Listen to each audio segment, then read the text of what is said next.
Ang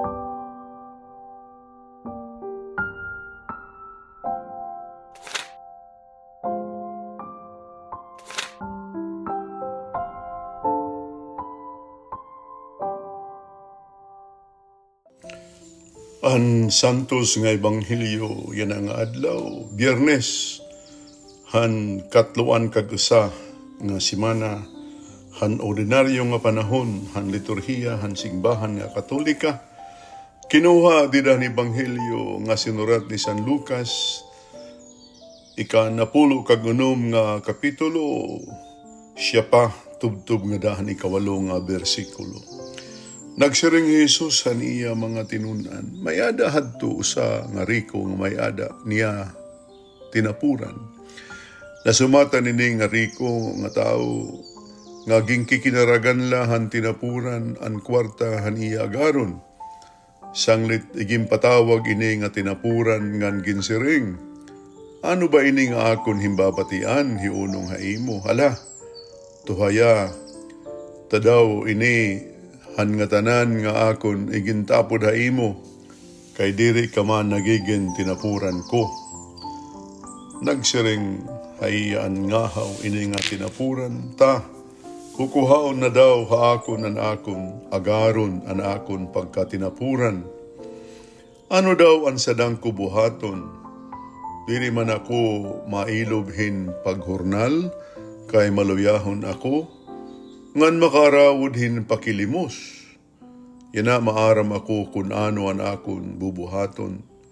Basi kun mawaray na ako trabaho, mamayada ako kasangkayan, nga makarawa ta akon haira panimalay.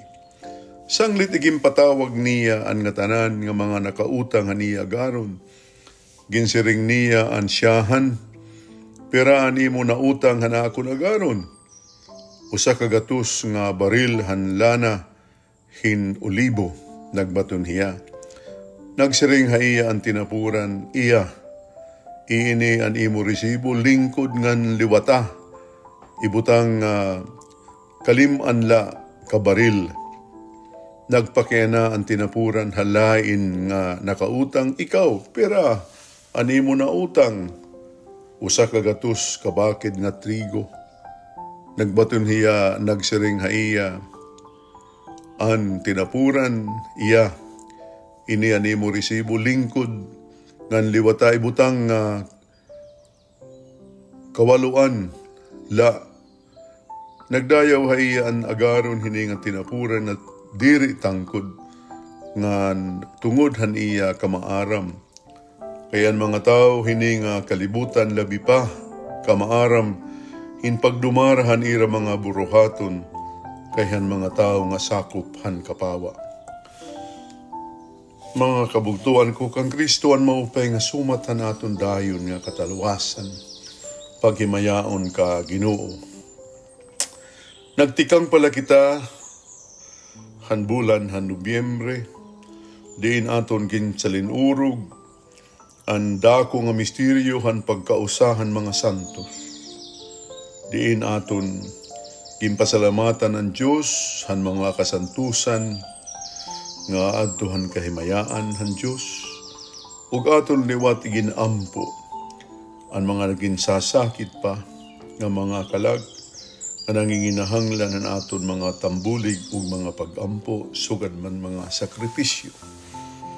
Iday na nga aton gimbasa yana nga ebanghelyo ni San Lucas, may danakon karuyag ipahamtang na pagkita ko kinahanglan naton paghuna-hunaon hin maupay. Mga tinapuran kita han kapawa, diri han kasisidman. Pero angin naton paghuna-hunaon, an karegsigon han pagin tinapuran. Mga kasangkayan ko kang Kristo, an pagin tinapuran usa nga angay naton tagan ng importansya, dinahan aton pagbaton, ang tawag ni Jesus para kita nga tanan makaangkon ug makaangbit han kadayon nga kinabuhi, upod han Amay, Anak ug han Espiritu Santo. Ang pagintinapunan may dapira nga angay naton hunahunaon. Siyahan ang kamatuoran nga iningatanan nga aton gingkakaptan tikang hanaton kinabuhi an aton makinaadman an aton mga hiagi diri aton iging patapod la inihan Diyos hatag iniha aton base naton pagmayuyuon o pauswagon sangnit in usa nga tinapuran kinahanglan gud mapasalamaton kun kita tinapuran hang kapawa tinapuran kita han Dios tugod haniya pagmayuyo aton sangnit an nga tanan nga aton kinakaptan tikang han aton kinabuhi an aton mga panimalay an aton mga kinaadman an aton mga hiagi angay naton tagan hinihigayon himpagpauswag